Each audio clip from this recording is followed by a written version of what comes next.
चुप चुप हो जाओ। अच्छा, किसी ने टारगेट नहीं किया मीडिया को, किसी ने नहीं किया टारगेट। जी आप तो देखें जी, जिस तरह का रात को किया गया है, ये पहले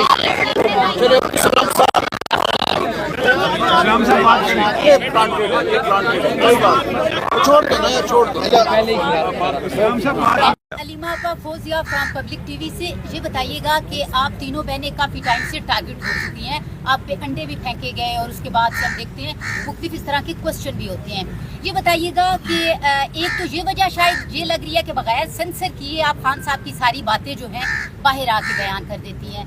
आपने क्या कल कोई FIR जो है वो दर्ज करवाई और नौरीन आपा का कोई मेडिकल करवाया गया कि उनका बाजू भी फ्रैक्चर था, तो इस हवाले से थोड़ा बताइएगा। और क्या वो जो गुलनाज नामी फीमेल खातून है वो पुलिस एहलकार ही थी या पुलिस की वर्दी में आई? देखें, वो बड़ी मेहनत कर रही थी। वो गुलनाज जो थी वो उनको ऑर्डर दे रही थी पुलिस वालियों को, इनको घसीटो, इनको फेंको, इनको मारो। ये मैं खुद हमें घसीट के वैन में जब फेंक रही थी वो उनको हिदायत कर रही थी। और वो एक्चुअली मुझे लगता है इनकी तरक्कियाँ इसी पे हैं, उनको शाबाश मिलती है कि अगर आप, और मुझे अफसोस ये औरत हूँ और ये पाकिस्तान का ये निज़ाम नहीं है, ऐसी औरतें हैं, मुझे ना कोई बताए कि ये मर्द हैं या औरतें हैं। औरत हो या मर्द हो, शर्म आनी चाहिए औरतों को ये करते हुए, क्योंकि आप पूरी पाकिस्तान के माशरे को डैमेज कर रहे हो। और ऐसी औरतें, इनको सब से निकाल देना चाहिए, बाहर फेंकना चाहिए। ये पाकिस्तान की ना हमारी अखलाकियात के खिलाफ है। और ये जो इसका नाम था गुलनाज, ये SHO थी, ऊपर से SP ऑर्डर देती है वो भी औरत है, ASP ऑर्डर देती है वो भी औरत है। तो ये जो सारी जो खवातीन लगाई हैं, आप यहाँ पे कहते हैं जी औरतों के हकूक वगैरह, ये औरतों की इंसल्ट है। जब औरतों के हाथों ये करवाया जा रहा है और उनको शाबाश मिल रही है, ये इनका मजाक है कि अब तुम्हें हमें क्या कहोगे, हमने मर्दों ने हाथ डाला है, हम औरतों से करवाएंगे।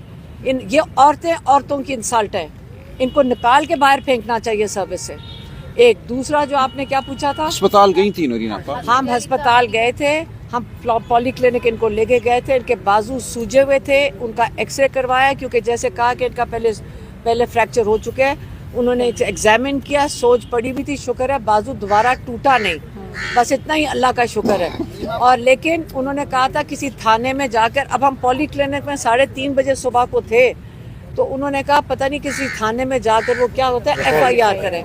मैंने कहा वही थाना है जिन्होंने मारा था, कौन सी यहाँ पाकिस्तान में FIR दर्ज होएगी? अलीमा भाई ये बता दीजिएगा, जो पुलिस एहलकार थे क्या वो इसी रीजन से बताया जा रहा है कि वो लाहौर से आए थे, वो इस्लामाबाद के? नहीं, एक सेकंड। शिराज 365 न्यूज़ से सवाल भी रही है कि इमरान खान की रिहाई के लिए क्या जो मौजूदा क़यादत तहरीक चला रही है आप उनसे मुतमईन है? अडियाला के बाहर तो आपने बता दिया कि आपने मना किया, लेकिन कल तहरीक तहफ़्फ़ुज़ ज़ेर पाकिस्तान के प्लेटफार्म से एहतजाज था, पार्लियामेंट से सुप्रीम कोर्ट तक वॉक का इनेकाद किया गया था, और उसमें सिर्फ वो 30 MNA जो है वो शरीक थे, बाकी कोई वहाँ पर मौजूद नहीं था। तो क्या वहाँ पर भी आपने मना किया? देखिए, नहीं एक सेकेंड, ये आप क्या कह रहे हैं मुतमईन है? हम अपना काम कर रहे हैं, हम फैमिली हैं, और पार्टी माशाल्लाह जो अल्लामा साहब और अचकज़ई साहब जो ये अलायंस के साथ भी लीड कर रहे हैं, क्योंकि PTI को तो ये मारते हैं सारों को। वो नाम ले लो इमरान खान का तो उनको मारना शुरू कर देते हैं, तो किस किस को मार पड़वानी है आप लोगों ने?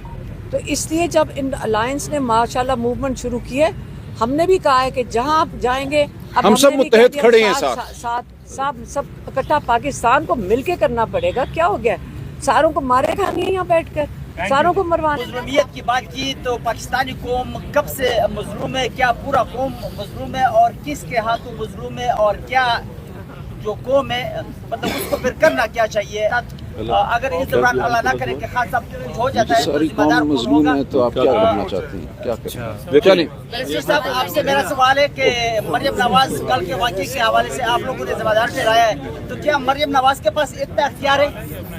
जी अलामा, पहली बात है कि अल्लाह ताला उन मजलूमों का साथ देता है जो मजलूम जुल्म के आगे उठते हैं। जो जुल्म सहना शुरू कर दें और जुल्म के आगे चुप हो जाएं, खुदावंद मुतआल उनकी मदद नहीं करता। ये गुनाह भी है, इसे जुल्म पजीरी कहते हैं। जुल्म पजीरी, जुल्म को कबूल कर लेना और उसके आगे चुप हो जाना गुनाह है। मजलूमों को उठना पड़ेगा अपने हक के लिए, اور پاکستان میں مظلوموں کی تعداد 25-26 کروڑ ہے اور یہ ظلم کرنے والے مٹھی بھر ہیں. ان کو چھپنے کی جگہ نہیں ملے گی جس دن نکلے قافلے. ابھی تو 8 فروری کو نکلے تھے نا ووٹ ڈالنے کے لیے. ایک دن آئے گا یہ اپنا حق چھیننے کے لیے پھر نکلیں گے. یہ ضرور نکلیں گے. ابھی تک یہ ناکام ہو چکے ہیں. لہذا مظلوموں کی ذمہ داری ہے میدان میں نکلیں. ہم سب نکلیں میدان میں, گھروں میں نہ بیٹھے. آپ بھی مظلوم ہو, آپ کو بھی حق پامال ہوا ہے, آپ پر بھی پی کا ایکٹ لگا ہے, آپ کے بازوؤں پر سیاہ پٹیاں ہونی چاہیے تھی, بولنا چاہیے تھا. آپ برداشت کر گئے ہو, اس ظلم کو آپ نے سہ لیا ہے. اگر ہم ظلم سہتے رہیں گے یہ آگے بڑھتے رہیں گے. اگر ظلم کے مقابلے میں اٹھ کھڑے ہوں گے, آپ مجھے بتائیں پاکستان کے عوام اٹھ کھڑے ہو, یہ گھروں سے باہر نکل سکیں گے؟ پاکستان میں چھپنے کی جگہ ان کو نہیں ملے گی. یہ جو ایک بچی فاطمہ ہے, اس کو مردوں نے اٹھا کر وین میں پھینٹا, پرزنر وین میں پھینٹا. نادیہ بلوچ. آپ کو یاد ہوگا ماڈل ٹاؤن, وہاں جو قتل ہوئے تھے ان میں 2 خواتین کو بھی گولی ماری گئی, جن میں سے ایک کہ حاملہ تھی. وہ قتل, اس پر ہم بولتے رہتے نا, پیچھے نہ ہٹتے نا, آج یہ نہیں ہونا تھا. ظلم کے آگے چپ رہیں گے, ظالم جری ہوگا, جسور ہوگا, آگے بڑھے گا. لہذا عمران خان اس وقت وارث ہے پاکستان کے 29 نومبر کے شہیدوں کا, 26 نومبر کے شہیدوں کا, جتنے بھی شہید وارث ہے کھڑا ہے. اگر شہیدوں کا وارث اگر چپ ہو جائے, خاموش ہو جائے, پھر وہ اور کو مارتے اور کرتے ہیں. لہذا ہمیں چاہیے کہ ہم اس ظلم کے خلاف سٹینڈ, ظلم جس پر بھی ہو. ظالم اور مظلوم کے حوالے سے پک اینڈ چوز نہیں ہو سکتا. ظالم ایک ہی نسل کے ہیں, ہم مظلوم بھی ایک ہی نسل کے ہیں. ہماری نسل اور قوم اور قبیلے کا نام کیا ہے؟ ہم مظلوم ہیں. اچھا سر, علامہ صاحب یہ جو ان کی بات ایک ایک سوال کرے بھائی, ایک جی. حیدر شرازی جیو نیوز سے. گزشتہ شب پولیس کا رویہ آپ نے دیکھا, یقیناً خواتین کے ساتھ قابل مذمت ہی ہے, لیکن سوال یہ کہ بیرسٹر گوہر گزشتہ روز سپریم کورٹ کے باہر کہہ رہے تھے کہ ہم چاہتے ہیں کہ سسٹم کے اندر سے کچھ تبدیلی کی جائے. تو سسٹم سے اندر تبدیلی کا مطلب یہ ہے کہ آپ انہی افراد کے ساتھ ہاتھ ملاتے ہوئے کوئی حکومت کو گھر بھیج دیں, تو مطلب یہی ہوگا کہ انہیں افراد کو ہی فیسیلیٹیٹ کریں اور انہی کے ساتھ پھر مان لیں کہ جو ہوا ہوتا رہا, ٹھیک ہے, اب آپ کے ساتھ ہی چلیں. نہیں ایسی کوئی بات نہیں ہے. نہیں ایسا ہمارا ہرگز کوئی رویہ نہیں ہے. دیکھیں, ہم اس ریاست کے وفادار ہیں, اس آئین اور قانون کے وفادار ہیں. ہم چاہتے ہیں آئین اور قانون کے مطابق اس ملک میں حکومت قائم ہو. یہ مطلب ہے جو ووٹ ملا ہمیں, اس ووٹ کو مانا جائے, اس کا تقدس بحال کیا جائے. ہمارے مقدمات عدالتوں میں پڑے ہیں, وہاں ان پہ کوئی عمل نہیں ہو رہا, مقدمے وہیں کے وہیں جامد ہیں. اگر آئین اور قانون کے مطابق معاملات آگے بڑھے تو اس سسٹم کے اندر حکومت جو ہے وہ عمران خان اور پی ٹی آئی کی ہے, ہم اس کے حقدار ہیں. یہ مطلب ہے, اس سے زیادہ کچھ نہیں. میں نے کہا کہ صرف انہیں دوپٹہ دے دو, ان کی بے حرمتی مت کرو. مجھے بھی گھسیٹا گیا, میرا کالا کوٹ پھاڑا گیا. یہاں سارے بھائی بیٹھے ہیں, میں دکھا نہیں سکتی ہوں مجھے جتنی لگی ہوئی ہے, جتنے بروے پالے میں وردی والے کہ وہ ہماری بہنوں کو گھسیٹیں گے, وہ لائرز کے کوٹ پھاڑیں گے, ہمیں ننگا کر کے ماریں گے. اور میں میڈیا سے سوال کرتی ہوں کہ آپ سارے کیوں چھپ گئے تھے؟ آپ نے وہ ویژولز کیوں نہیں دکھائیں؟ آپ نے اس لیے نہیں دکھائیں کہ آپ سب کے منہ کے اوپر کالک ملا جاتا اگر آپ اس ریجیم چینج کا یہ ایکشن دیکھتے. اس نے غنڈہ گردی کی ہے. ہماری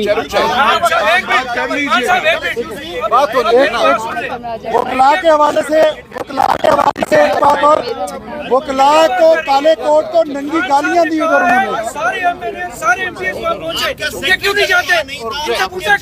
چپ ہو جائے. کسی نے ٹارگیٹ نہیں کیا میڈیا کو, کسی نے نہیں کیا ٹارگیٹ. دیکھیں جی, جس طرح کا ظلمات کو کیا گیا ہے,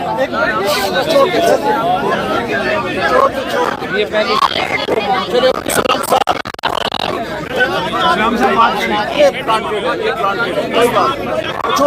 چھوڑ دو.